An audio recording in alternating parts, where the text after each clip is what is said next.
Amigos, se dispara el precio de la gasolina y no se prevé que baje en un futuro cercano, mientras se abre la discusión de la eliminación de la crudita. ¿Será esto posible? ¿Nos conviene? Jorge Colbert nos dice hoy todo lo que necesitamos saber al respecto. Además, finalmente se entregó la tan esperada información contributiva de Antonio Zagardía. Ahora bien, la pregunta es, ¿recibió o no recibió trato preferencial en el Departamento de Hacienda el licenciado? Lo analizamos también hoy. Y hablando del Senado, tiene las manos llenas. No solo tiene la información de Zagardía, también cuenta con el informe de justicia sobre la secretaria del Departamento de la Familia. Muchos dicen que Susan Roig tiene los días contados. Veamos el siguiente resumen. La controversia que rodea a la secretaria de la Familia sigue creciendo. Ya el Senado cuenta con el informe solicitado al Departamento de Justicia, pero la resistencia en un inicio a responder al pedido de información ya crea sospechas. Para mí es insólito que si el Departamento de Justicia ordena el cierre de una investigación o la conclusión, ¿verdad?, de una investigación porque no encontró delito de una funcionaria que hoy, no entonces, hoy es la secretaria del Departamento de la Familia, pues porque no lo entregaba. Pero ¿cuál es la controversia con Susan Roig Fuertes? Le explicamos. En el 2021, Roig se desempeñó en destaque como directora de la División de Discapacidad Intelectual del Departamento de Salud. Supuestamente otorgó un contrato al hogar Hacienda Don Luis para el cuidado de un paciente con un cuadro clínico complejo, esto por la cantidad de $60,000 mensuales.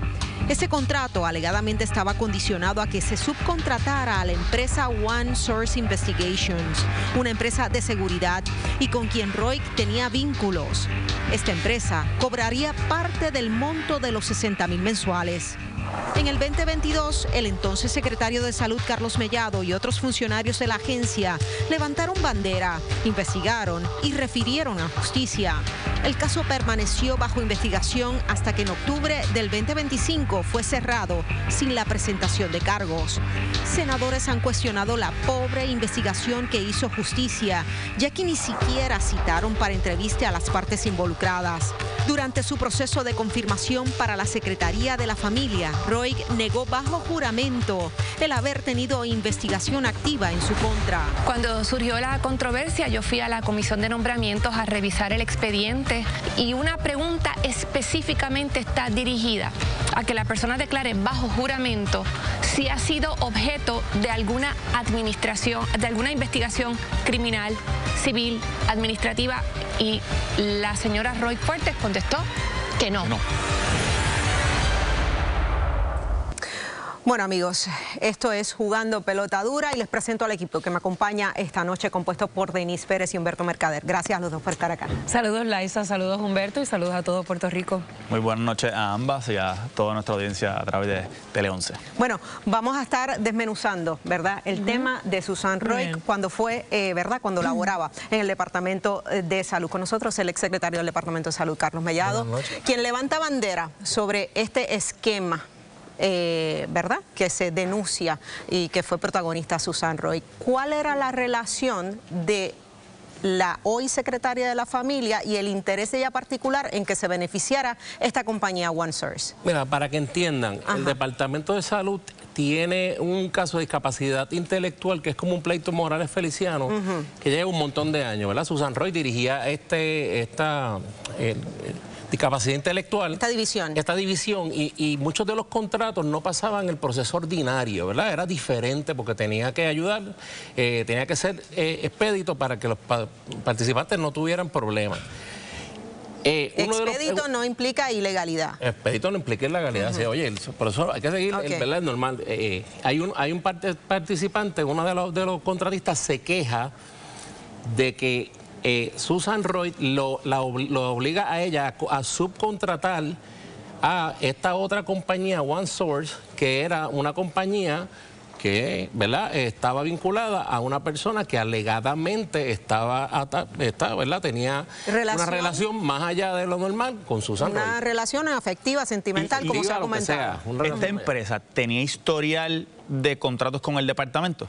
entiendo que si llevaba tiempo con el departamento, digo la empresa de él precisamente no. Te estoy hablando, acuérdate que lo pide a un tercero. OneSource entiendo que no tenía... O sea que OneSource consigue, ¿verdad?, beneficiarse económicamente sin pasar por el proceso ordinario de subasta. Correcto. Correcto. Los procesos, estos programas de discapacidad intelectual suelen a veces costar mucho dinero. Mira, yo conozco casos que cuestan 20 y pico de mil pesos al mes, pero 60.000. 60.000, porque este caso es un participante que tuvo se le acusa de actos lascivos, pero por la regla es inimputable. Por consiguiente, pues entonces sí se le tenía que dar servicio de seguridad, trabajador social, alimento, todo lo que se le da a un participante, ¿verdad? Se le daba, pero a él solo. Pero no 60.000, no costaba $60.000. Sí, costaba. O sea, el monto no debe impresionar. El monto no debe impresionar porque hay casos que ¿por qué se refiere? Más. ¿Qué levanta la bandera en el departamento que dice, a esto hay que referir? La bandera que se levanta en el departamento es cuando el contratista habla con nosotros y nos dice que lo están obligando a subcontratar. Y a darle la mitad de ese 60.000 pesos a esta otra persona que es la relacionada con Susan Roig. La prensa no se enteró porque, ¿verdad?, nosotros hicimos un acuerdo con ella en decir, mira, si no sucede nada, si todo lo que pasa, claro, con Susan, si no sucede nada, pues mira, nosotros no queremos dañar reputaciones y en todo caso, pues te devolvemos a tu puesto. ¿Pero usted la votó? Sí, nosotros la votamos, claro, la sacamos inmediatamente. Ella tenía un puesto de carrera en AMSCA, si no me equivoco. El detalle es que nosotros no llevamos esto a los medios porque podía ser que no pasara nada o no era verdad los alegatos y queríamos, ¿verdad?, ser transparentes y queríamos ser, ¿cómo se llama? Honrados con ella. Doctor, yo tengo una pregunta. Esta información sale ahora. ¿Por qué usted no hizo esta misma denuncia cuando Susan Roig estaba en el proceso de confirmación para la Secretaría de la Familia? No me competía a mí. Yo era el secretario de Salud. Esto es una investigación que tiene el Departamento de Justicia y yo no puedo revelar la información del Departamento de Justicia, ¿verdad? Porque ellos son los que están llamados a hacerlo. Ahora, yo tengo una pregunta, porque yo escuché hoy al secretario de la Gobernación. Sí. Usted está citado mañana al Departamento de Justicia. Correcto. Y esa citación llega un día después que usted hable en la prensa sobre el caso de Susan Roig. Sí, unas casualidades de esas que pasan por eso le iba a preguntar, ¿le parece casualidad? Porque dijo Francisco Domenech hoy, que no sé cómo lo sabe, pero dijo, ya verán mañana a Carlos Mellado perjurarse ante el Departamento de Justicia. El tipo Francisco Domenech es arrogante. Francisco Domenech es un arrogante y se cree que es el jefe de este país. Y a mí no me interesa un pepino angolo Francisco Domenech. Yo mañana voy a ir allí, voy a decir la verdad. En el momento que Francisco Domenech y McClinton fueron a mi oficina, él fue en carácter de cabildero de Politank a hacer un acercamiento los dos, a decirme a mí que esta compañía se debía cancelar el contrato y la subasta porque violaba la ley de transición, lo cual no era cierto. Nosotros firmamos ese proceso de contratación, se llevó hasta lo último. Obviamente esto acabó, yo me tuve que ir del cargo, no pude firmar el contrato. Mellado, pero lo citan y el secretario mañana. nuevo hace otro proceso, ¿verdad? Y ganó la firma de Politank. Mellado, pero usted lo citan mañana como testigo o como lo están investigando. Me están citando como testigo, pero parecería ser, como hay un alto interés aquí en la gobernadora, ¿verdad? Primero ella fue la que refirió esta declaración jurada hecha por mí, porque quien se sintió amenazado en ese momento fui yo.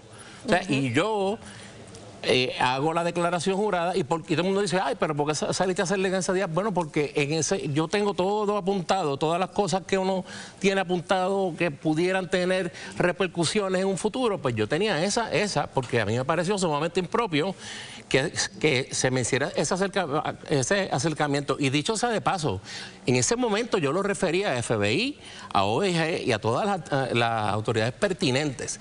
Una vez empieza la comisión total, pues yo llevo esa declaración a la comisión total. La señora gobernadora dice, yo voy a referir esta declaración jurada del doctor Mellado al FBI y hoy Francisco Domenech sale ya hablando de que mañana yo voy a ver jurar. O sea, o yo voy allí como testigo o es que me están haciendo un rancho. Y desde ahora a mí nadie me amenaza, Yo no tengo ningún contrato con el gobierno, todo el mundo sabe que yo fui secretario de salud por 4 años y creo que lo hice muy bien, así que mañana yo iré allí, contestaré en el momento en que me pregunten algo que es impropio, pues me levantaré y me iré de allí. Y estaremos pendientes a lo que suceda mañana. Seguro definitivamente. Que sí. Gracias, Mellado. Gracias, Mellado, por estar acá. Bueno, este tema de verdad que rodea, la controversia que rodea a la secretaria de la Familia, lo vamos a seguir analizando. De hecho, contamos con un panel súper interesante compuesto por Cieny Rodríguez, exsecretaria del Departamento de la Familia, y también la doctora Lidael Vega, presidenta del Colegio de Profesionales del Trabajo Social. Gracias a ambas por estar acá. Buenas noches. Buenas noches. Bueno, exsecretaria, le pregunto, ¿le sorprende, le crea sospecha, preocupación todo lo que se está revelando de cómo ¿verdad? Se logró este acuerdo y de la forma que se logró? Mira, ciertamente es un caso que es bien atípico, que pues obviamente las autoridades pertinentes están investigando. Obviamente desde la perspectiva como ciudadana, a uno lo que le preocupa es cómo eso está alterando el funcionamiento de las entidades y agencias que están dirigidas a atender el bienestar de los adultos mayores, de los niños, ¿verdad? Y cómo se afecta ese funcionamiento. Por lo tanto, este tipo de situación, yo lo que creo, y verdad, mi invitación es a todo el que está trabajándolo, que lo trabajen de manera expedita, y si hubo algo irregular, que se denuncie, si no hubo algo irregular, que se plantee de tal manera, ¿verdad?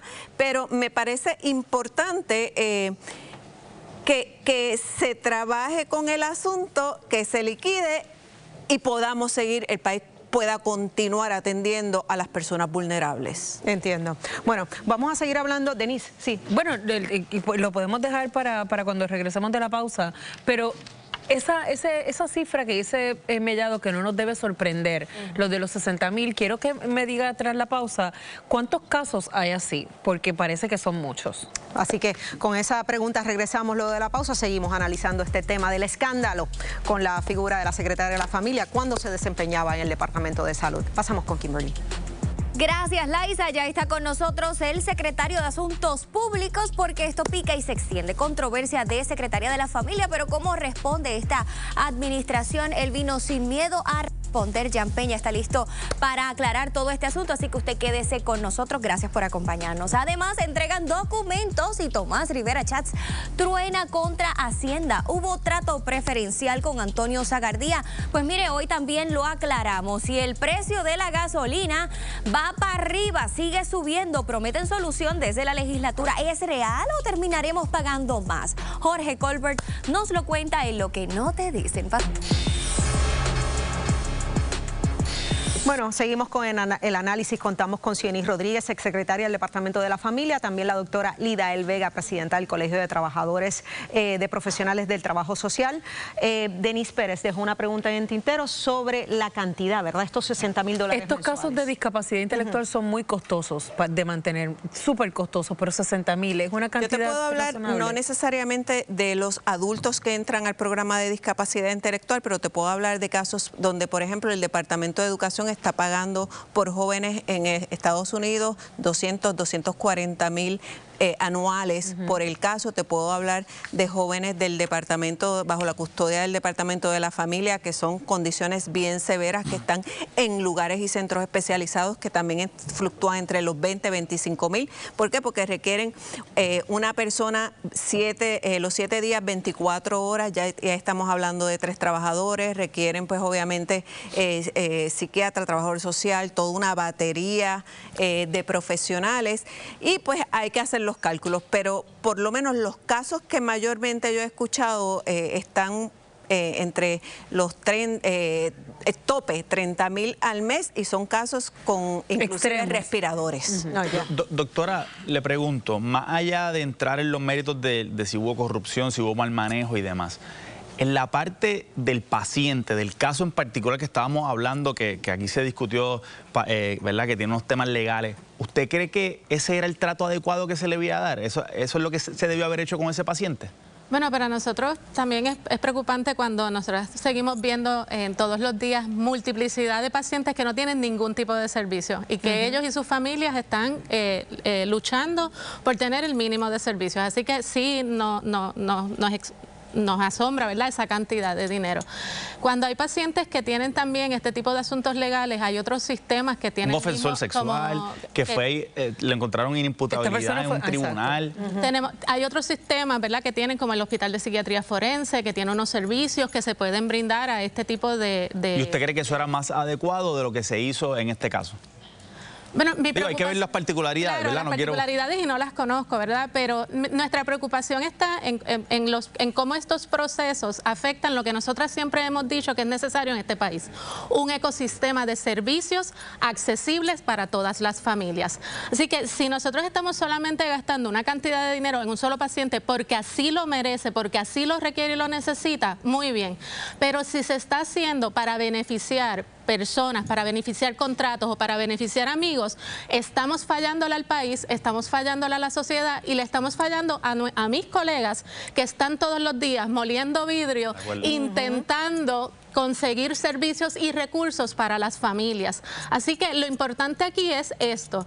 Más allá, ¿verdad? Yo sé que está toda esta otra parte que yo aquí no voy a dar ningún tipo de juicio porque no conozco nada de si hay algún acto ilegal o no, pero cuando nosotras vemos a nuestras familias y las familias con las que estamos trabajando todos los días sufriendo lo que se sufre, las que tienen los niños y las niñas en el Departamento de Educación con las situaciones de educación especial, todos los niños que después de los 18 años salen del Departamento de la Familia y que hay una complejidad para seguir brindándoles servicios, a todos los niños que ya, a todos los adultos de 18 en adelante que tienen alguna diversidad funcional o diversidad cognitiva y que lamentablemente no se les están brindando los servicios que requieren y a sus familias, pues obviamente gastar esa cantidad de dinero por las razones incorrectas es una falla a la sociedad, es una falla a la familia y a las personas. Sí, tenemos un sistema bien fragmentado que no necesariamente está atendiendo problemas puntuales y esta es una de las poblaciones, como igual se habló de adultos mayores,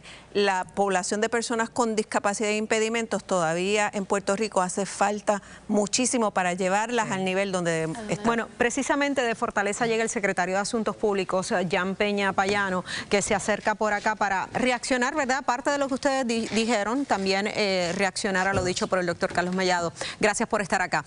Buenas noches, Laisa, Denise, Humberto y a los panelistas también. La gobernadora habló hoy sobre este particular y sobre la secretaria del Departamento de la Familia.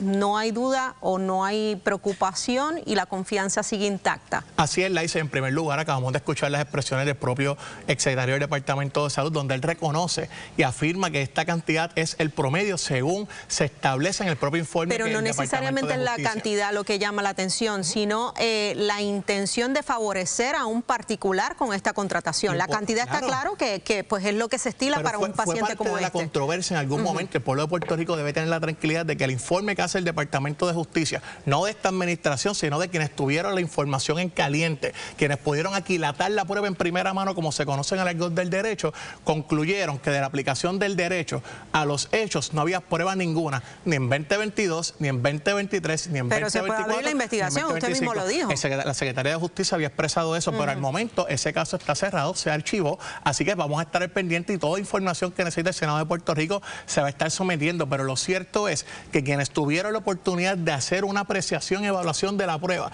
desde el 2022, no a la administración de Jennifer González, concluyeron que aplicando el derecho a los hechos no había ningún asunto de corrupción. Como cuestión de hecho, en efecto, esto fue bajo la administración de Domingo Emanueli como secretario de Justicia, que no se investigó. En eso estamos claros. Pero quiero preguntarle, ¿no le parece mucha casualidad que esto explota y de repente al otro día citan a Carlos Mellado del Departamento de Justicia? Bueno, en primer lugar, Denise, agradezco tu pregunta. Recordemos que el Departamento de Justicia había estado, ¿verdad?, solicitando información como producto de la Comisión Total y es parte de la Unidad de Integridad Pública quienes tienen la jurisdicción para poder atender estos temas. Como cuestión de hecho, es la misma Unidad de Integridad Pública que, a pesar de lo que el pueblo pensaba, que se le iba a tirar un toallazo a la Secretaría de Vivienda, concluyeron que había que recomendarle un FOIA. Así que la invitación es a que esa investigación continúe. Es el timing, secretario. secretario, partes. es el timing. Puede ser coincidencial, pero no quiere decir que aquí hay un mandato para perseguir a nadie. Yo mismo vine de la administración del gobernador Pedro Pierluisi, estamos trabajando con la gobernadora Jennifer González Colón y estamos enfocados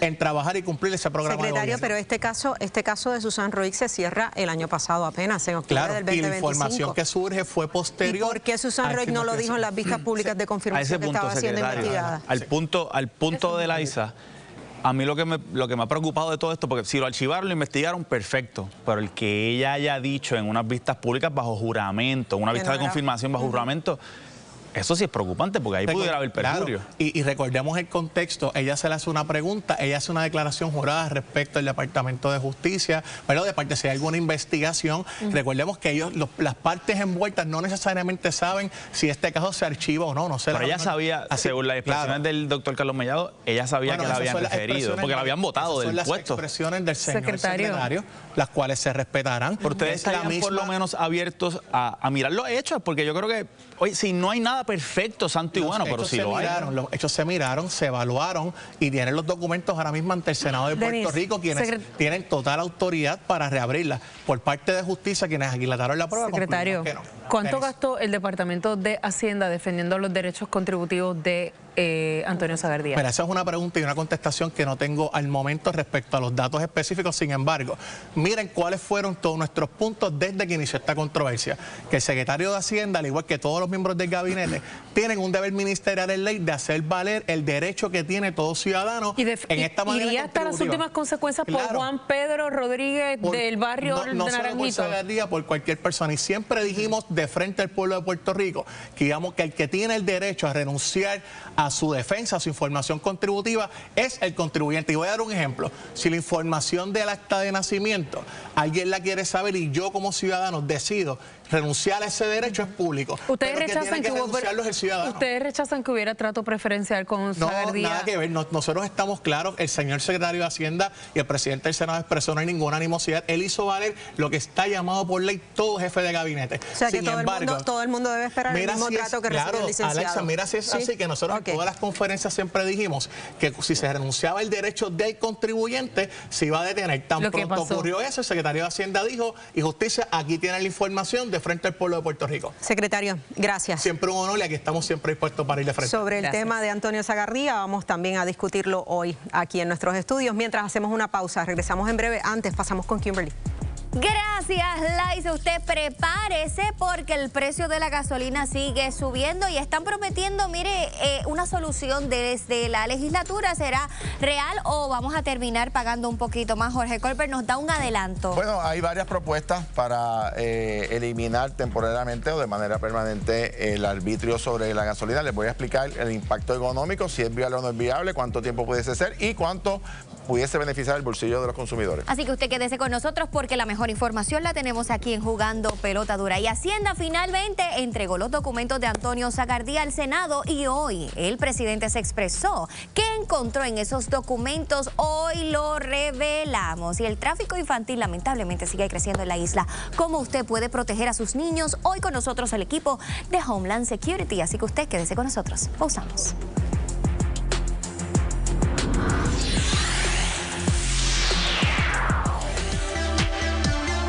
Bueno, amigos, yo no sé si usted echó gasolina hoy, yo sí, y lo cierto es que está bien cara. Se ha disparado el precio de la gasolina por las últimas 3 semanas. No se prevé que haya un bajón en un futuro cercano. Estos son los precios en bomba. La regular hasta 1.16, la premium hasta 1.32 y el diésel hasta 1.39. Y se prevé que en las próximas semanas la regular pues esté así de carita, para que se prepare. Mientras se abre la discusión sobre la posible eliminación de la segunda crudita. ¿Será esto posible? Pero más allá de eso, ¿nos conviene?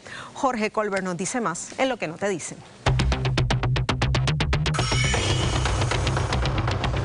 Todos estamos sufriendo el incremento en el costo del combustible, particularmente vehículos, pero también en los transportistas que mueven mercancía y demás en Puerto Rico. Hay unas propuestas que se ha presentado el presidente de la Cámara para eliminar la segunda parte de la crudita, les voy a explicar eso ahora, y también el portavoz del Partido Popular, Héctor Ferreira, de Acción Popular, para eliminarlo de manera temporera. Vamos a ver los números y cuán viables pueden ser estas propuestas y si hay el ambiente para eso. Para que estemos claros, la famosa crudita es un arbitrio que usted paga sobre el combustible. La primera se aprobó en 1984, sale 27 centavos el galón. Vino una segunda crudita en el 2015, 32 centavos, que básicamente esto era para pagar unas emisiones de la Autoridad de Carreteras en aquel momento. Y para que tengan una idea de la cantidad de dinero que estamos hablando que genera los arbitrios sobre el combustible, para el año 2024-25, que es el último año que está en los números finales, dejó 522 millones de dólares. Así que pensar que se va a eliminar esto de manera completa tendría un efecto sobre el Fondo General pues, realmente devastador en las finanzas del gobierno, por lo tanto no parece viable. Ahora bien, ¿cuáles son las propuestas y cuál sería el escenario? El presidente de la Cámara está solicitando una investigación en OPAL sobre el impacto fiscal de eliminar parte o todas estos arbitrios. Argumenta que ese segundo impuesto, el del 2015, no tiene razón de ser porque esto era supuestamente de manera temporera para pagar las deudas de carretera que finalmente ya se hizo, y considera suspender temporariamente el impuesto, que es una propuesta que ha presentado también el Partido Popular. Para que tengan una idea de lo que estamos hablando, sería una parte de la crudita, es decir, la última, que tendría un efecto de 4 centavos por litro. Estamos hablando que eso en el presupuesto, en vez de los 500 millones, tendría un impacto de 300 millones si fuese todo el año, cosa que no parece viable. Pero esta sí particularmente pudiese ser viable, que es por 45 días y tendría un efecto de 25 millones en el presupuesto, cosa que pudiese, como sería de una sola ocasión, o sea, por esos 45 días, se pudiesen sufragar con los excesos en los recaudos de este año fiscal y no descuadrar el presupuesto, que sería probablemente el primero, que estaría balanceado de los 4 consecutivos que decide, que establece la ley promesa. Pero para hablarnos de la viabilidad de estas propuestas, está con nosotros Luis Gates, que es el presidente de la Asociación de Detallistas de Gasolina. Luis, ¿cómo estás? ¿Todo bien? Gracias. Bienvenido. Gracias por tenerme. Esto de convertirse en una realidad, ¿cuán rápido pueden ustedes cambiar las bombas y bajar los precios para que la gente lo pueda sentir ese alivio en el costo de combustible? Pues, ciertamente, Colbert, la rapidez con la que baja el precio de la gasolina va a depender de cuán frecuente compra cada estación de gasolina. Las estaciones que tienen volúmenes altos van a poder pasar este ahorro más rápido que estaciones quizás del centro de la isla que quizás compran en 5 o 7 días. Pero no obstante, es un ahorro significativo para el consumidor y también para el comerciante. El efecto en el diésel para los transportistas, hoy hablábamos con varios camioneros que están diciendo que están pagando unas cantidades exorbitantes, ¿eso también se reflejaría de la misma proporción o el impacto de beneficio sería menor? Pues lamentablemente en el caso del diésel el impacto sería menor. Esto se debe a que el impuesto que está grabado sobre el diésel es mucho menos que el que está grabado sobre la gasolina premium y regular. Solamente el impacto sería 1 centavo por litro, son 4 centavos por galón aproximadamente. Ok, te pregunto, de las propuestas, me parece que la que pretende eliminar o pudiese pretender eliminar la totalidad de ambos árbitros no parece viable. La Junta no creo que vaya a aprobar algo como eso. Sí es posible que se haga de manera temporera con estos dineros, o sea, estamos hablando de 25 millones según la OPAL ha estimado que sería estos 4 centavos. En una ocasión reciente también se hizo algo similar, que se bajó por un periodo de tiempo. Para la industria esto sería, en términos de ustedes y del mercado, ¿verdad?, de transportistas en Puerto Rico, sería beneficioso, por supuesto. Claro, en un mercado donde hemos tenido aumentos día tras día, en una semana hemos visto un aumento de $4,000 en el costo de un camión de gasolina. La eliminación temporal de la crudita conllevaría por lo menos un ahorro como de $1,600 aproximadamente en el costo del camión, que eso se le pasaría al cliente. Ok, vamos a hablar de los escenarios. Ustedes se mantienen en comunicación con los mayoristas, el escenario de toda la guerra de Irán, pero también los países exportadores de petróleo. ¿Ha cambiado el escenario de manera más beneficiosa a los consumidores o se ha complicado en los últimos días, en las últimas horas?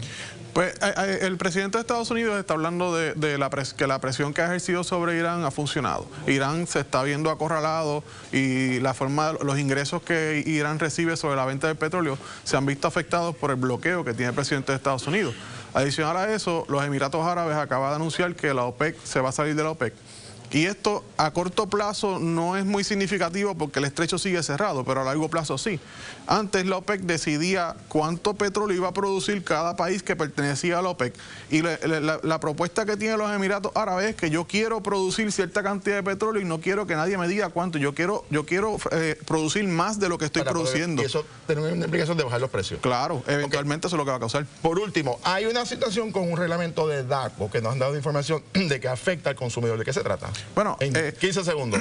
En Estados Unidos tenemos del Dodd-Frank Act que permite el descuento por pago en efectivo en todos los comercios en Estados Unidos. Es una ley federal. Aquí en Puerto Rico, lamentablemente, no tenemos ese beneficio por un reglamento de DACO. ¿Y eso obliga a pagar cómo? Bueno, obliga a que no se puedan dar descuentos por pago en efectivo. Lamentablemente. Y eso obliga a la gente a usar la tarjeta. Claro. Que entonces le cuesta también al consumidor y además a ustedes también su margen de ganancia se reduce. Bueno, lo podemos ver con esto que está pasando con el combustible. En el pasado trimestre la banca está reflejando ganancias de sobre un 14 o 16% de ganancias, más de lo que tuvo en el mismo semestre del año pasado. Y esto se debe a que la inflación hace que el ticket y ese % sobre el ticket de compra que usted compra en cualquier establecimiento en Puerto Rico le deje más beneficio a la banca. Vamos a discutir ese tema más adelante para ver cómo ayudamos a los consumidores. Gracias, Luis, por haber estado con nosotros. Pasamos con Laisa. Gracias, Jorge. Obviamente vamos a estar muy pendientes a lo que suceda con el precio de la gasolina. Bueno, el presidente del Senado ya cuenta con la tan esperada información que había solicitado. ¿De qué se trata? Kimberly, cuéntame. Ay, Laisa, pues mira, esto está caliente. Como tú mencionaste, entregaron los documentos, pero el presidente del Senado asegura trato preferencial con Antonio Sagardía. ¿Y usted qué piensa? Vote desde ya en nuestra encuesta, claro, y quédese con nosotros porque al volver, lamentablemente, cientos de menores son víctimas de tráfico sexual en la isla. ¿Cuáles son los peligros? El equipo de Homeland Security ya está en nuestros estudios para discutirlo. Se cansaron de correr y tuvieron que entregarse. Tuvieron que parar de correr y cumplir con la ley y con la orden del tribunal. ¿A qué se refiere el presidente del Senado, Tomás Rivera Schatz? Les refresco los hechos. ¿Se acuerdan del pulseo entre el Senado y Hacienda sobre si se debían entregar o no documentos contributivos del exsecretario de Justicia, Antonio Sagardía, hoy contratista gubernamental? Ya vino aquí, se personó el secretario de Hacienda y le entregó. Claro. Ya usted dice que 100% incumplió el licenciado Antonio Sagardía. No, no lo digo yo, lo dice Hacienda. O sea, quien dice que incumplió es el Departamento de Hacienda.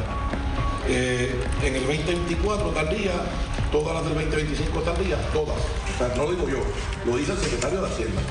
Al licenciado Sagardía le dieron exactamente el mismo trato preferencial y raro que le dieron a Verónica Frayoli luego de no haber radicado 3 planillas de contribución sobre ingresos. Por cada documento radicado tardíamente, Hacienda emitió multas. Usted se preguntará ¿por cuánto?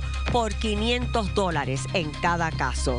¿Pero qué podría ser lo próximo? Podría haber comisión de delitos, podría haber infracciones administrativas, podría haber, pero no queremos llegar a esa conclusión hasta que no lo examinemos con detenimiento. Claro que quedan preguntas sobre la mesa. ¿Hubo doble facturación? ¿Se trató de un intento de evadir el pago de contribuciones? Ojo, esto apenas comienza.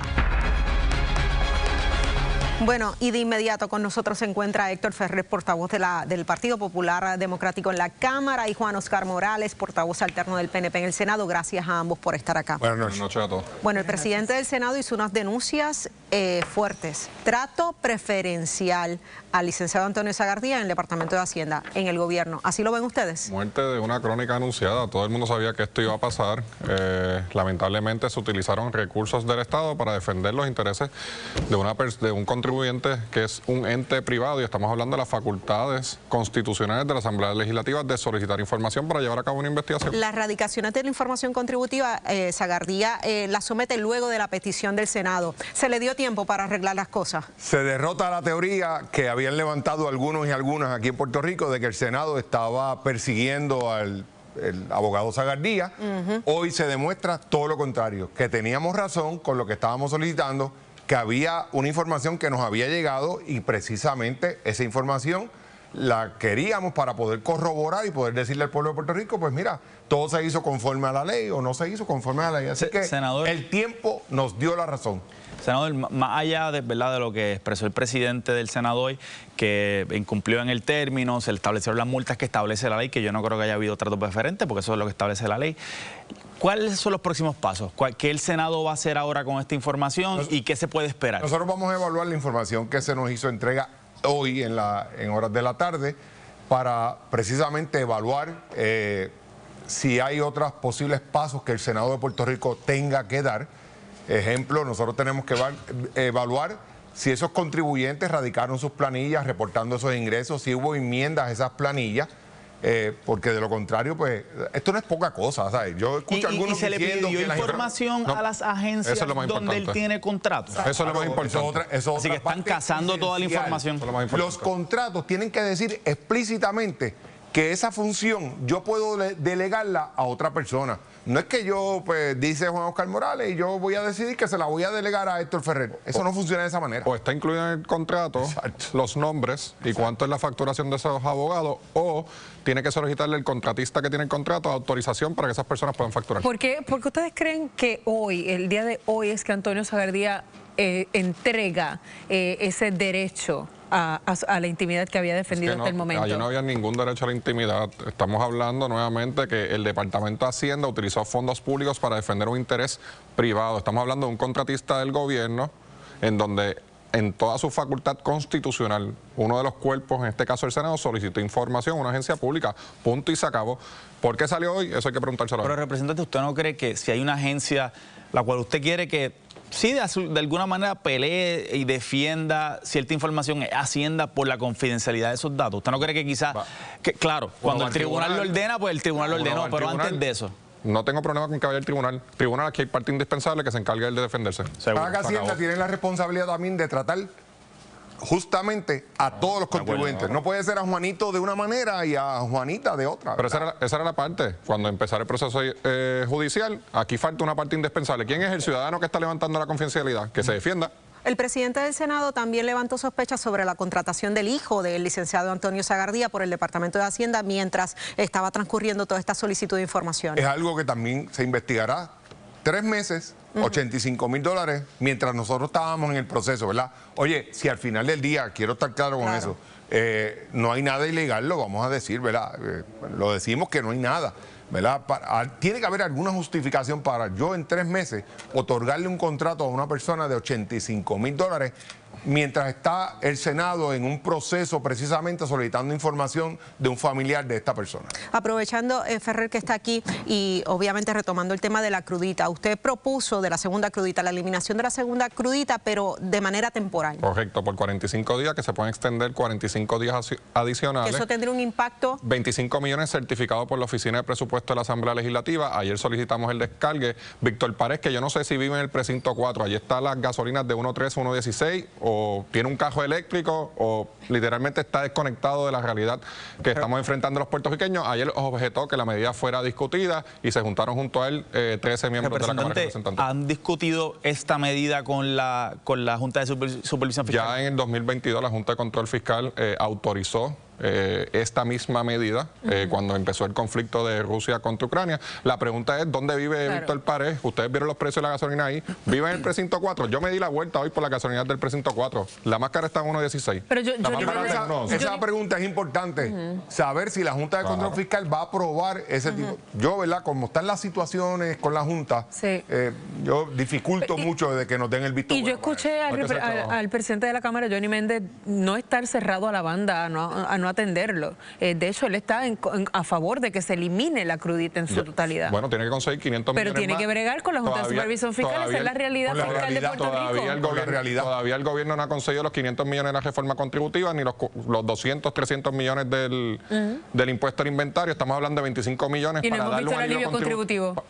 Tampoco sabemos dónde está, pero estamos hablando de 25 millones que se lo podemos dar en alivio contributivo de manera inmediata si se negocia con la Junta rápido. Pero yo me alegro que Héctor haya sido la persona que haya tenido esta iniciativa, porque precisamente, ¿verdad?, fue su partido la que aprobó esta crudita. Cuando yo estaba graduándome de universidad, entrando a Derecho, pero tú llevas más de 8 años en la legislatura, ¿cuándo presentaste legislación para quitarla? No la has presentado, ¿verdad? Porque la Junta no lo ha aprobado. Ya más de 8 años en el Senado y en la Cámara y no has presentado la Junta que tú traíste no lo ha aprobado. Lo que trajeron tu partido y mi partido, lamentablemente. Gracias a ambos por la discusión. No es mía. Gracias a ambos por la discusión. Pasamos con Kimberly, amigos. Ay, ay, ay. Bueno, y usted votó la encuesta, claro, y un 92% piensa que hubo un trato preferencial con Antonio Sagardía por parte de Hacienda. Gracias a todos por participar. Quédese con nosotros. Pausamos. Estamos en el mes de la prevención de abuso infantil. Yariel Ramos, el director interino de la Oficina de Investigaciones de Seguridad Nacional, HSI, está con nosotros para hablarnos de una campaña bien importante. Saludos y gracias por estar acá. Gracias por la invitación. ¿De qué se trata? Se trata de la campaña Azul. Azul. Este es el mes de concientización, ¿verdad? Para poder expandir las alianzas que tenemos para llevar ese material informativo a los niños y protegerlos, a la comunidad, a los padres, educadores. En este esfuerzo ha sido positivo, se han comprometido varios municipios, he visto que han iluminado de azul algunas alcaldías como la de San Juan, Bayamón, Luquillo, iluminaron el puente Atirantado. Y tienen un evento bien importante en Barceloneta.